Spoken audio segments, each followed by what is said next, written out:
Hello, right, back on the LT conversion.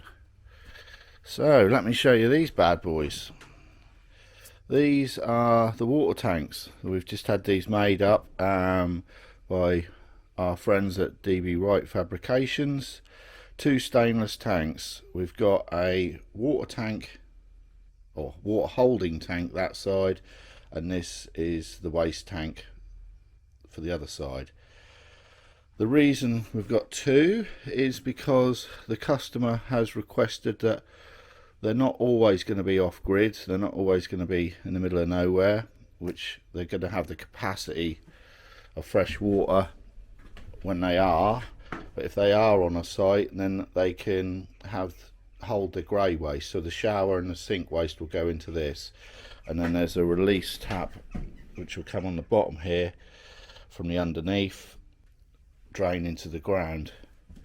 So two beautiful stainless tanks that are going to sit underneath the floor. The stud work for the floor is going in today,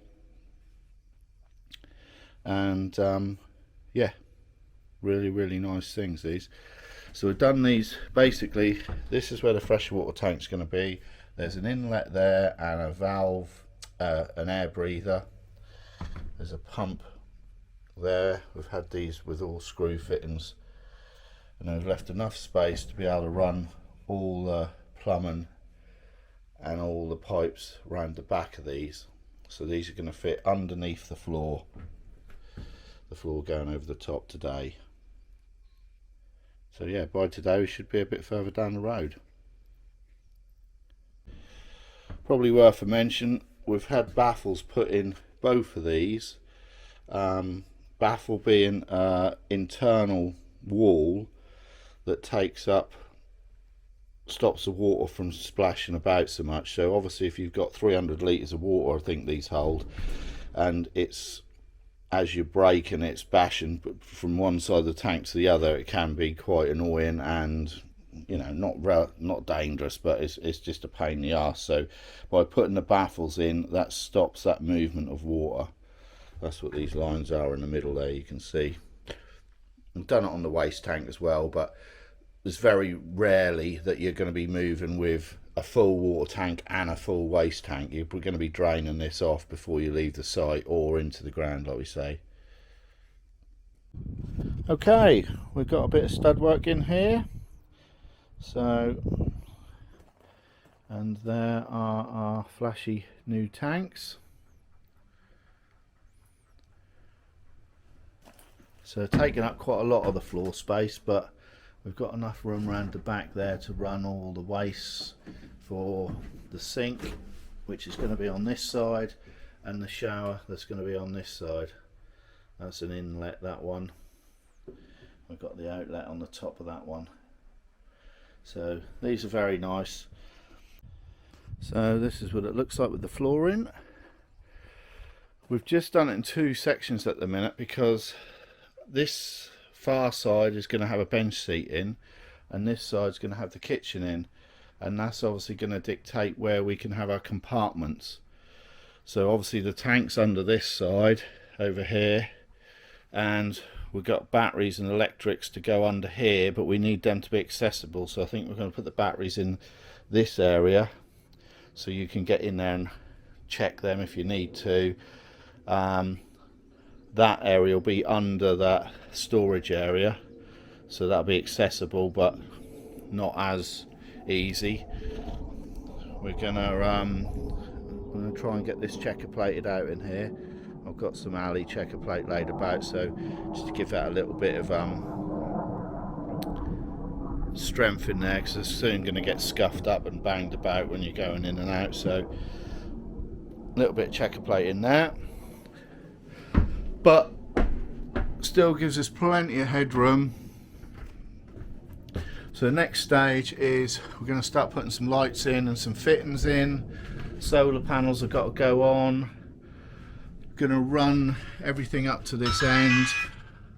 There's a box going in here, or a shelf going in here, with some more storage in, and we're going to put the voltage meter in for the solar panels and the fuse box and etc in that end, so that's just neat and tidy and out of the way. But yeah, it's quite good to do this one, because we can, rather than laying underneath the bloody vehicle trying to sort it out, we can actually do most of it from the inside. So, but the floor looks good, nice and clean lines. So electric fits up next. Bed in, we've got to decide where we're putting the shower compartment, and then when we get the shower in and the sink in, we can start running all the wastes and the plumbing in. But progress. Good day today. Got second fix electrics in, so that's where the batteries are going to go. The hole in the wall over there is for the 240 plug, so that's going to go in there. Tanks are under the floor, as you can see.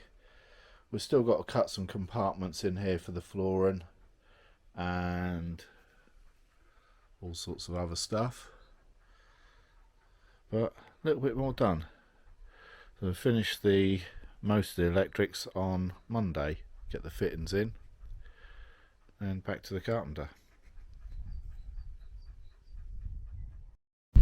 So here we are with the 240s in, and the little yellow thing is a charger.